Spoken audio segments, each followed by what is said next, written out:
Many thanks for staying with us. It's still the conversation. Yes, and the conversation is about Lagos.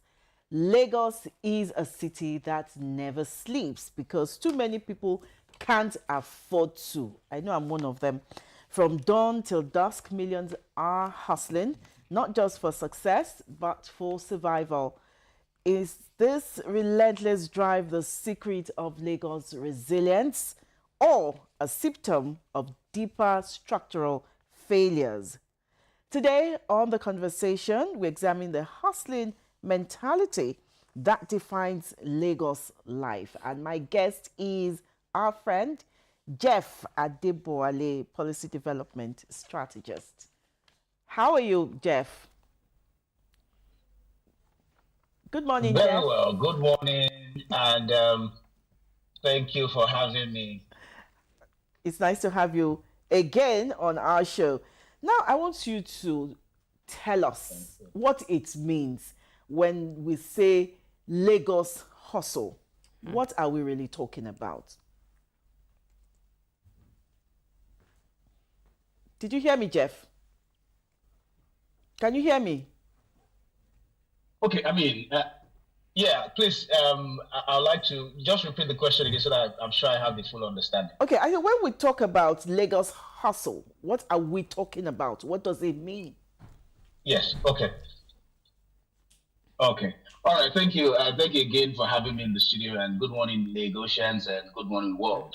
So when we talk about also let's even first start by giving some definitions. Also, in our own parlance and the way we use it, it's just more or less like what you do. In simple term, what do you do to be able to earn? So that is the balance as which we use also. So if we're going to then say, what are the things that we Lagos will do? It's arguably almost nothing that you will say that you won't find, Lagosians. Lagosians are very industrious. And when I also say Lagosians, I'm not just really talking about indigents. I'm also talking about those who are residents in Lagos. So you will find out that, there's almost no trade that you're seeking that you will not find that you will find a Lagosian that is there and trying to make a living out of it. So also is majorly what we do to make a living. Okay, Yeah. okay, so why is hustle usually linked to Lagos? Is it that hustle is it a choice or a necessity? So once you live in Lagos, are you necessarily hustling?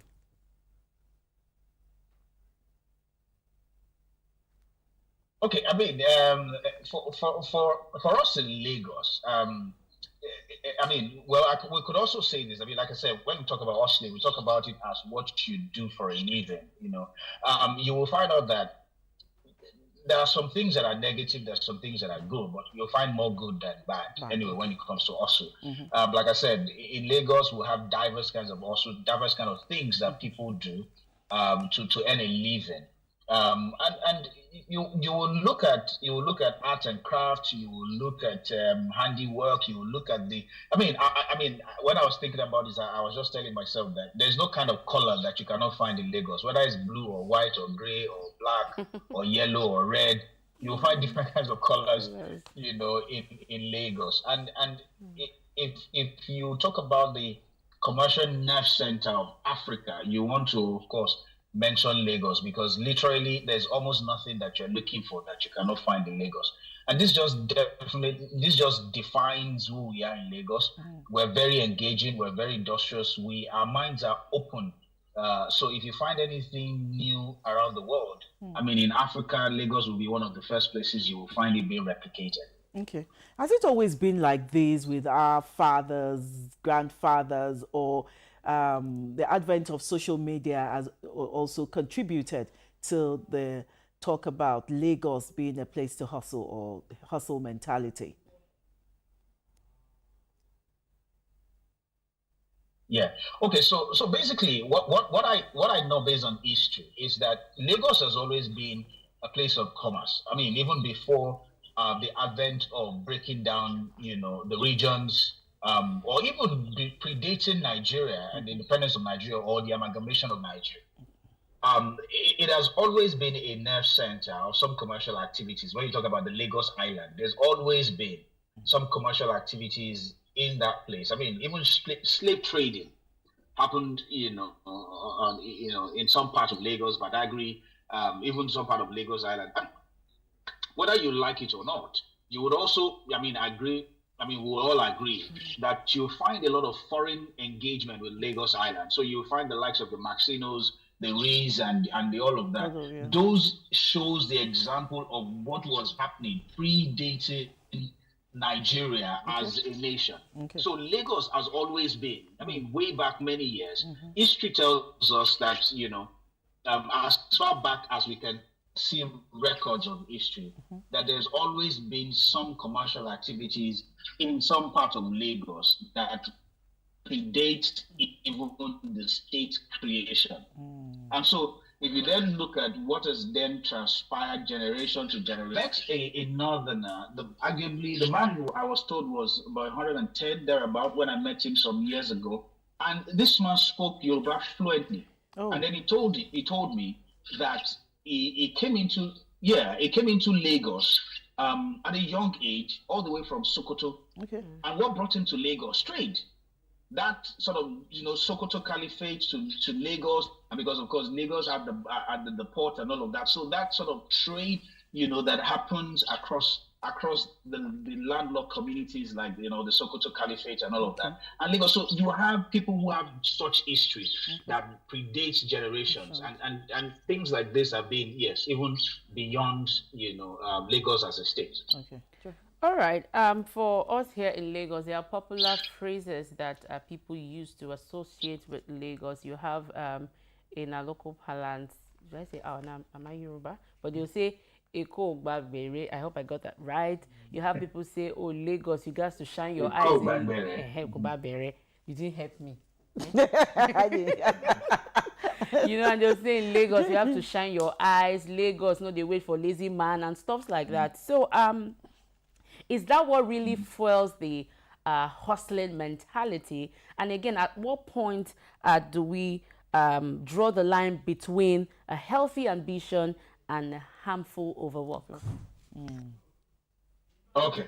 So, first thing is, yes, Lagos has that terminology that you can't come to Lagos and you just want to sit down, sleep, and wake up. Whether we like it or not, there are still people who fall within the spectrum of those who are, in quote, homeless. And whether you like it or not, you would say, oh, go under Oshodi Bridge, go under maybe a Jab Bridge, or go under this bridge. You find people there and this and that. But if you go there, and you go and spend 30 minutes, find somewhere safe, go there, spend 30 minutes, observing the engagement of people within that space, you will discover that, in fact, even those that we call lazy, that are just sitting down, all of that, the work they are doing is even much more tedious than those who are engaging lawfully into things that can produce for them. So you cannot live in Lagos, you cannot come into Lagos and come and sit down and sleep and wake up. In fact, when you come into Lagos, if you're lazy naturally, Lagos will change you, because you cannot afford to survive and live in Lagos without being hardworking. That's on one side. However, we must understand that, yes, we are getting to the tipping point where this hustle is becoming something that can push people above the benchmark that makes the hustle healthy and unhealthy. That is a reality. And I think the government and some key stakeholders are doing well enough to try to help to curb these excesses. But we need to intelligently engage with this conversation a lot more deeper. We must not push people off the bridge. And a typical example, a young lady, young graduate, I think she graduated about 2 years ago. She's been trying to get a job. She's now moved into content creation. She's a makeup artist, though that's not what she studied in the university. But she's ended up trying to do makeup and then do content.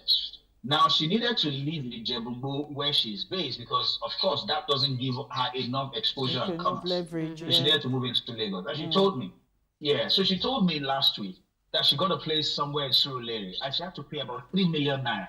And I said, a young lady, single, this is, I mean, and this is a mini flat for that matter, not even any big space.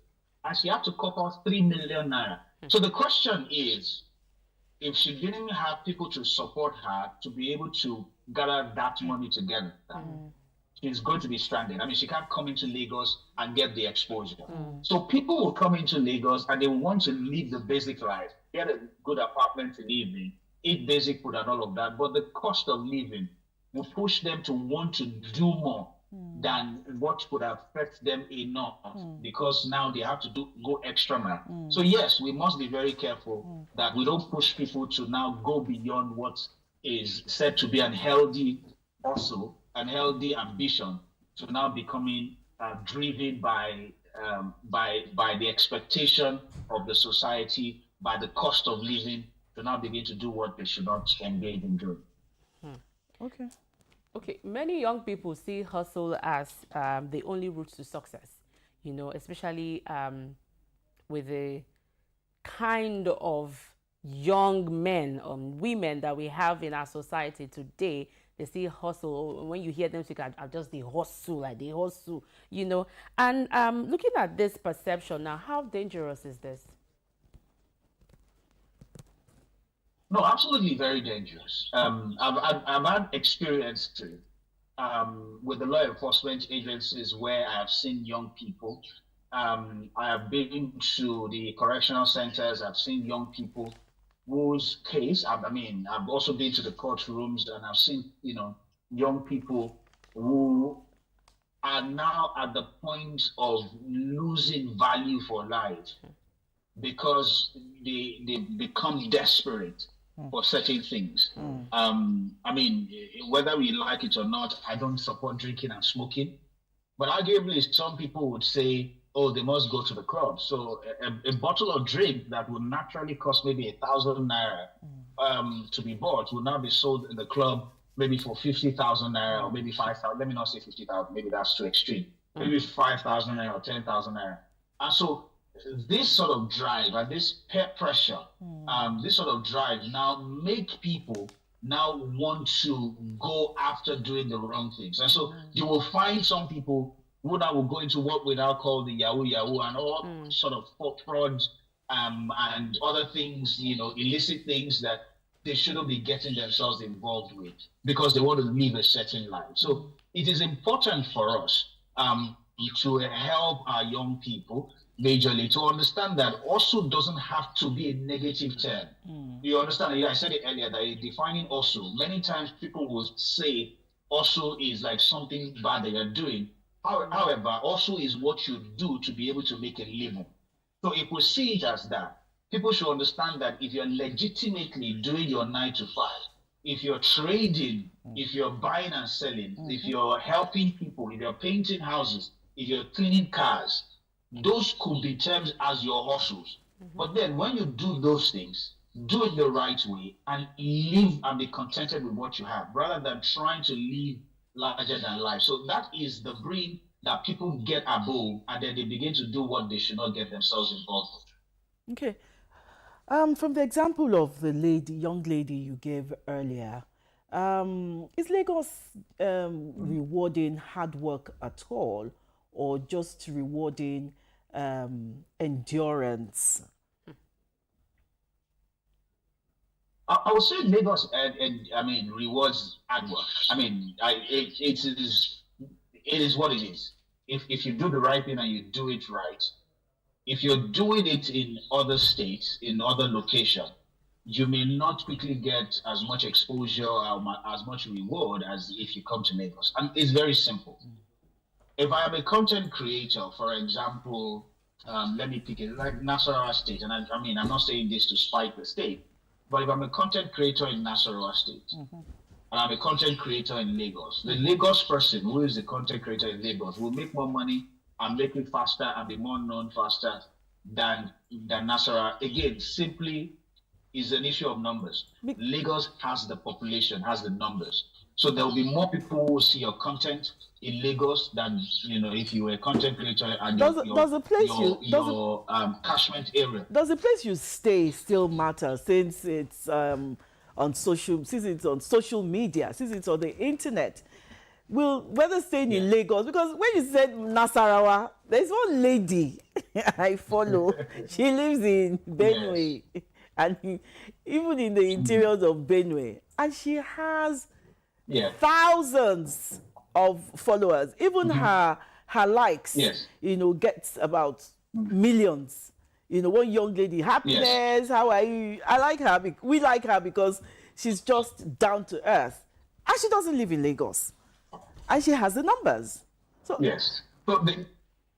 so for her to have grown her followership, he must have spent some money, and I mean there are some algorithms on the social net where you can target and you can place your video. I mean, there's a lot of intelligent work. People, I mean, it's not just about posting. See, if you're in Lagos and you make posts, there's a likelihood that the algorithm of this social media platform will limit your exposure to the people who are within your circle. But it's not that, social media is not limited by location. That's why I said that it's not like the person in Nasarawa will not get the exposure. But Lagos, the fact that you're in Lagos and your catchment area, the people that are seeing what you're posting, because of the location where you are, and then if you have to then do your sponsored ads, then you spend extra money. There's a lot of work that you need to do. And I picked the social media for once. But then if you also then look at, say, a painter in Lagos would charge you to paint a room, say, for example, 50,000 naira, I'm just saying. But a painter would charge for the same space in Nasarawa or somewhere else. He cannot charge up to 50,000 naira. I mean, who is going to pay him? Because how many jobs will he get to do? So your location matters. It gives you the exposure, gives you the customer service the customer base. So that's why you will find out that many organizations, many banks are situated in Lagos because it's the commercial nerve center. Is the mentality, so is the hustle mentality. Everybody wants to come to Lagos. It's a hustle mentality. No, yes. Like I said to you, let's not look at it in the negative term. Let's look at it that it is what you need to do to earn. And so if you have the mentality that I want to come into Lagos because the solution, my idea, what I'm presenting to the world, I need the crowd. Then if you bring it to Lagos, you will get the people of Lagos and then you can expand into other parts of Nigeria. Easily you would move. But if you stay in Abuja, you stay in Kwara, you stay in this, it's not like you will not get the exposure. But it may not be as quick as when you are in Lagos. Yes, I'm not saying you will not get there. But Lagos gives you that sort of speed because of the population and the mentality that Lagos is almost a 24-hour economy. I remember when I was living at Imota, and I was working. I was living at Imota, and I was working at VI, and my father was working at Flower Mills. He was still, in employment, and he was living at Imota. As early as 4 a.m., people are already leaving Imota to Lagos. To town. Imota is Lagos, to town. As early as 4 a.m. in the morning, and then sometimes even as late as 12:01, people are just arriving. And then early again. So Lagos is almost a 24-hour economy. Many states don't have that. By 7, 8, some states are already shut down because everybody is indoors. So Lagos gives you the opportunity to be able to achieve what you want to achieve if you have the drive for it. Okay, is this hustle mentality now replacing education, especially among our youth? So many are making the mistake. So they are missing the point of education. And a lot of the time we equate education to academics. We equate it to certificates. Certificates, yes. Many have gotten certificates, right? And they don't do anything with their certificate. Okay. Many, most of the time when you have your certificate, you don't use it for anything beyond using it to submit with your CV to get the job. You will still need to prove yourself on the job. So education is not academics, not your certificate. It's how you use your brain, how you use the experience you've learned through the times that you spent in school, the application of what you've learned. You got That is the word education. That's you application. being educated. All Yes, right. the application. So a lot of the times people are mixing it up and they are not going for the education and they are not just going for, let me just do whatever I can do to make money. Okay, still talking about the hustling mentality now. For those who are coming into Lagos, because it is believed that, oh, once I get to Lagos, there's an opportunity for me to make it. They will make it. Okay. Now, the hustling, Absolutely. is it a choice or a forced lifestyle? And or is it productive or you're just constantly busy? We need to define it. Busy doing nothing. Okay. Just on the move. Yes. Busy doing nothing. So, I'll use myself as a typical example. And I want to carefully, okay, I'm not sure how many more minutes we have. I want to carefully tell this story so that the world can get. There was a time in my life after my secondary school to get into the university was becoming almost like the Bible said, a camel trying to enter into the eye of the needle. And so, and at some point, I was in church, and I was doing, church work, and somebody saw me and said, you know what, you can be useful to me in my office. And it wasn't about my certificate, neither was it about anything. I just resumed and I was working, and I wanted a different life, right? And that was a personal self-development or self-motivation or decision. And another word I think I want to use is decision. I made that personal decision. This is 26 years that happened to me, and I'm celebrating December. I celebrated 26 years in consulting. Oh. I mean, that was an opportunity given to me, and I took the decision to get into it and know what it's all about and create a career out of it. However, some people come into Lagos, and this is all about Lagos. This is me, Lagos, Lagosian, live my life in Lagos and all of that. But some other people live in Lagos and they don't take that decision to actually make good use of their life or opportunities that is presented to them. Some comes into Lagos, maybe just by NYS, after the NYSC, or maybe NYSC posted them here, and they quickly grow in their career because they made a personal decision to make good use of the opportunity that they have in Lagos, and then they build. So it is not about your location, it's about your personal decision. It's not about where you are, but the decision you made to do right by yourself. So if your hustle is positive, make right by it and do it. If your hustle is negative, stop now. Because you may be making money, but of course, you know where that the hand of the law will catch up one day. Okay, my colleague Joshua is here. It is best to have your hustle, Okay. Well, this is a hustling man behind Mr. Adebowale. Hustler. It's a pleasure to talk to you, but I've got like 15 questions for you. So the first one is, does the hustle mentality affect men and women differently? And secondly, at what point do you say the end justifies the means? Sorry, it's not part of the question here. The end justifies the means in that in as much you make money, hustle don't pay. Is there a clarity that can be given to this? Okay.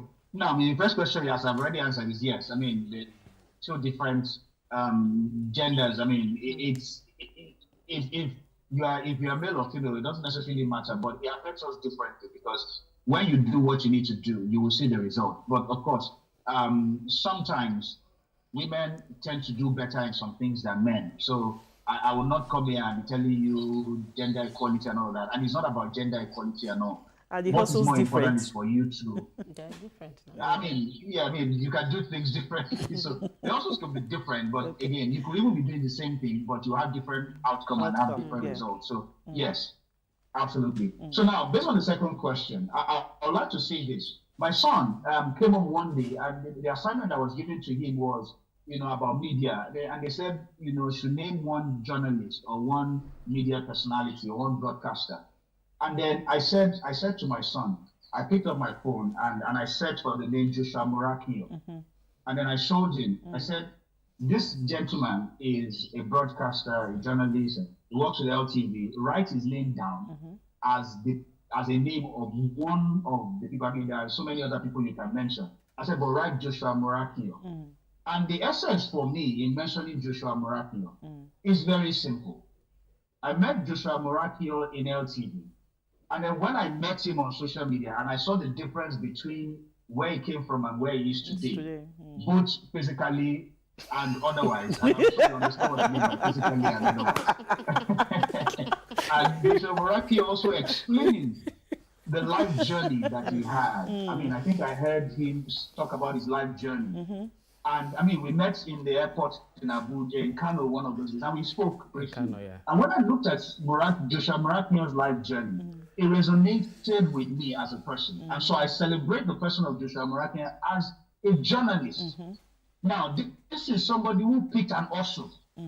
Because like I said, an hustle is what you do to make a living. This is somebody who picked an hustle and started from the bottom and has grown to who he is. And this is not the limit. There's still more to be done. So if you talk about you having your hustle and what your hustle can give you, yes, start from wherever you are and do the right thing. Pick up from there, learn from the best, have the right mentors, and have your eye on the goal, and you will get there. There's nothing that's going to stop you. All right. The entertainment industry kind of dishes out a story that, you know, sells a dream and does not, you know, it ignores the struggle behind the success. And these are the things that the young ones are looking at and calling, oh, this is the hustle, this is the life. How worrisome is this? No, I mean, the entertainment industry is part of the problem. And I mean, again, I also play in the entertainment industry. So all of you in the studio know that I'm part of the family. And there was a season that I was living my life in that particular compound in Ikeja, of course, managing the Remix Studios. Yes, the entertainment industry is also part of the problem of the way people paint the negative side of this whole hustle. Because, I mean, you would watch music videos and then you will see all of the things you see on music videos. And then people want to emulate these people that they call their mentors or their celebrities. And they then use that to actually go after what they shouldn't be going for. So we just need to let the producers, our music artists and those who are in the entertainment industry to teach the right principle and get people to understand that you can actually do right, make your money and live the life you want to live than, you know, having this also in a negative way because you are too much in a hurry to actually grab on some things. I mean, everybody wants to pop champagne because it's been sung in songs. There was a time we were celebrating Yahoo, Zay, and I mean, the musician, you know, sang it. There are songs that have been sung about cash out, Azar, and all those other stuff. So these are the languages that we tell these young people, the dressing codes that are in our music videos and all of those. These are the things the young people pick up and they want to emulate. And they're the things that is shaping our culture now that we need to change. And so, yes, we need to help. I mean, the entertainment sector needs to help us, you know, teach the right things and not just, you know, these things that just brings negative vibes to our young people. So I've got a question because honestly speaking, I've seen so many people for the past 30 years, they've been hustling. And I've seen some people, they didn't even get to hustle. Because the other day, I think I had on my status, I said, who are the Nepo babies? And they just said, some people are just blessed to have them. But my question is it even about the hustle or is it about grace shining the spotlight on you? According to he's back. Jeff is back. Did you hear Joshua's question? Yes. Did you hear Joshua's question? No, I didn't. Network. Okay. I'll just do that quickly. I think we're running out of time. I'm saying, is it about the hustle? Because I know some people that have been hustling for the past 3 decades, and I know, is it about just light or grace shining on you? Is that it? Because honestly speaking, some people don't get to do anything. I said the other day I had on my status, who are the Nepo babies? Because some people, they'll still do the same thing in the space that you're in, and they come in with ease, and they're there. Boom, they're trending. So there's what I call, I mean, we all know that, I mean, for those who are Christians would know this word very much. It's called grace. And of course, if you're not Christian, you should also understand what it means by grace. There are some things you are graced to do. There are some things that we should just leave. Yes, it's been 26 years, almost 3 decades in consulting. I have gray hair all over my face. Yes, I am growing old because I hardly sleep. Of course, you know, I fly around all over the country. I'm doing research. I'm thinking this. I'm coming up with this paper and all of those things. And I'm also an active politician for that matter. So yes, I will go gray. However, just like you and I know, Joshua and the rest of the people in the studio, there are people who can also celebrate 30, 40, 50 years, who may not be able to celebrate what we celebrate today. So the understanding is that when you are graced, God will not listen, and everyone in the studio are chosen. And like I always will say, even the guys who are behind the camera, for example, they are chosen a part, and that part also shows the importance of their involvement in who we are and why we have become who we have become. So it is important for us to know where we stand and stay there and celebrate where we are. And then by God's grace, God will elevate us to where we want to be. So yes, I mean, different people have different, exposure to things. When you try something, you research and you try, if you are graced there, you would make it faster than other people, yes, but your own timing is also different from the other person's time. So when you are at a place and you know that you have been graced for that space, do not measure yourself with anybody. Measure yourself with yourself. Be your own competition and run your own race so that you are not running the race of another person. Run your own race. When is your time, you will get the exposure. When is your time, you will get the big break.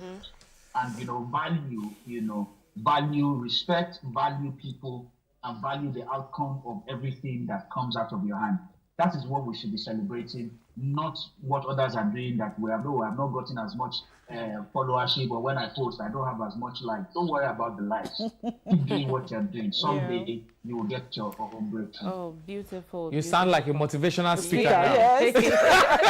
Yes, and to add to it, that means that we have to understand the importance of process. There is a time for everything. And, beautiful conclusion there that you have given us. Jeff Adebowale, there is a time for everything. Do not compare yourself with another. Do not work with another man's time, or else you will burn out. I want to work with Joshua's time now. Okay. Don't work with his time. The way they knew him before, it's not the way they know him now. Thank you so much, Jeff Adebowale, for sharing insight on this beautiful topic, Lagos and the hustling mentality. The conversation continues. Stay with us. Thank you.